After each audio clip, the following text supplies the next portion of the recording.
Dans le monde de Tolkien, Gandalf est l'un des 5 magiciens envoyés par le Valar pour guider les habitants de la Terre du Milieu dans leur combat contre les forces occultes de Sauron. Le corps de Gandalf est mortel, soumis aux lois physiques de la Terre du Milieu, mais son esprit est immortel, comme lorsque Gandalf le Gris meurt pour renaître en Gandalf le Blanc. Dans le scénario de Wachowski, un humain éveillé n'a qu'à se connecter et à pirater le code binaire vert fluo de la matrice pour apprendre à piloter un hélicoptère en quelques secondes.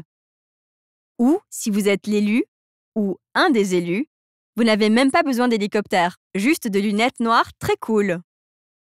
Les chats du Cheshire savent jongler avec leur tête. Les iPads sont rudimentaires. Un match de Quidditch ne s'arrête que lorsque le vif d'or a été attrapé.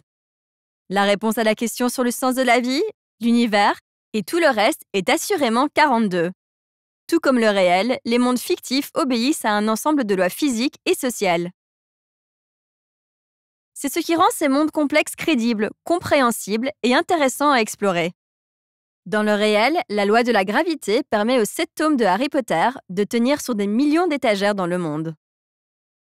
Nous connaissons cette loi, mais nous savons aussi que dès que J.K. Rowling a écrit les mots sorcier, baguette magique et Wingardium Leviosa, la loi de la gravité a cessé d'exister dans les milliards de pages qui constituent ces 7 tomes.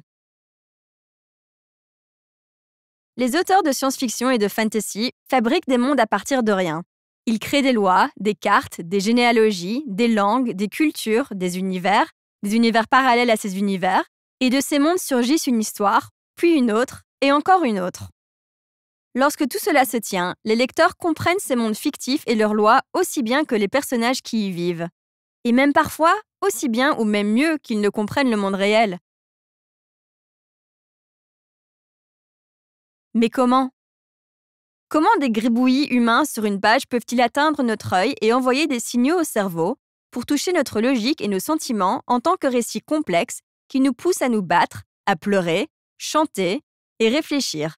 Des gribouillis assez puissants non seulement pour faire tenir un monde entièrement fabriqué par l'auteur, mais aussi pour changer le point de vue du lecteur sur le monde réel qu'il retrouvera après la lecture du gribouillis final?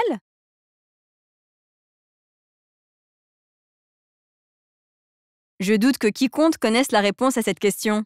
Cela n'empêche pas la création de mondes fantastiques et fictifs tous les jours dans nos têtes, sur des ordinateurs, même sur des serviettes de table au restaurant.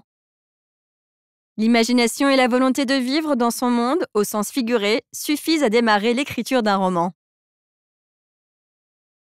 Je n'ai pas rêvé Poudlard ni la cantina de Star Wars, mais j'ai écrit des thrillers scientifiques pour les enfants et ados. Voici des éléments de la méthode que j'ai utilisée pour fabriquer les mondes de mes romans. D'abord, choisir un lieu et une époque. S'agit-il d'un monde imaginaire ou futuriste? Il est important de savoir où et quand vous travaillez. Dans le passé, le présent ou le futur. J'aime établir une chronologie qui montre l'origine de ce monde. Sur quels événements passés s'est-il formé?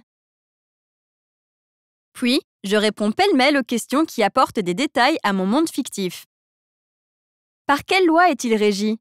Cela comprend la gravité, ou pas, les règles de société et les peines de ceux qui ne les respectent pas. Quel est le type de gouvernement de ce monde? Qui a le pouvoir et qui ne l'a pas? Quelles sont les croyances des gens? À quoi cette société donne-t-elle le plus de valeur? Puis, il faut penser à la vie quotidienne. Quel temps fait-il?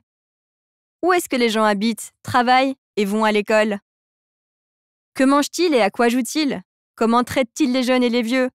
Quel rapport ont-ils avec la faune et la flore de leur monde? Et à quoi ressemblent les animaux et les plantes? De quelle technologie disposent-ils pour se déplacer, communiquer, accéder à l'information? Il faut penser tellement de choses. Réfléchissez soigneusement à ces questions et vous aurez de bonnes bases pour créer votre propre monde fictif. Quand vous en saurez assez sur votre monde pour le partager avec un lecteur, lâchez-y vos personnages et voyez ce qui se passe. Et demandez-vous, comment ce monde de votre invention influence-t-il les individus qui y vivent et quels conflits sont susceptibles d'y éclater? Répondez à ces questions et vous aurez votre histoire. Bonne chance, futur fabricant d'univers! Continue à apprendre avec ces vidéos et n'oublie pas de t'abonner. Ne manque jamais une occasion d'apprendre.